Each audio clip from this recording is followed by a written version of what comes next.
We've seen a rise in LGBT hate crimes over a number of years, and these latest figures are not only more than 2020 during lockdown, but they're even more than 2019 before the lockdowns and COVID came into force. I think you're right to point out that some of it will be that people feel able to go and report these crimes. You know, you turn the clock back 10, 15 years to when this law first came in for LGBT hate crimes, and most people probably didn't trust the system. But I also think what you might be seeing is lots of people who are reporting things that happened during the pandemic.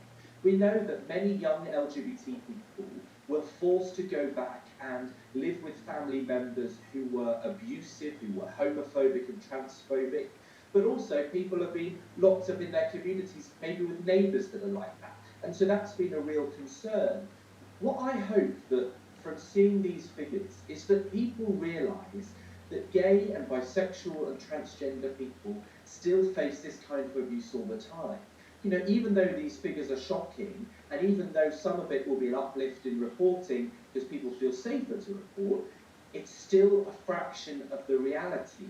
You know, a couple of years ago, someone threatened to stab me for being gay, and I reported that, and that person eventually got prosecuted. But there have been so many other times when I've just been walking down the street, you know, not even holding hands with another man, maybe just having been on night out or been in a gay village in Manchester or London and have faced abuse. And we need people to recognise that this is a problem and that the government and police forces need to help LGBT people. The prosecution rate for LGBT hate crimes is actually very low. And when I took it to the police, I have to say they were excellent, the Metropolitan Police.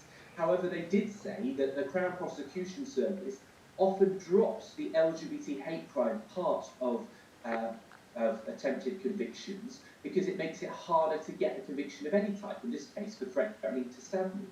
And so when I went through that experience, not only was it incredibly concerning for me, but it says that a lot of these crimes actually aren't reported properly because the police encourage people and the CPS say that it's not really worth it.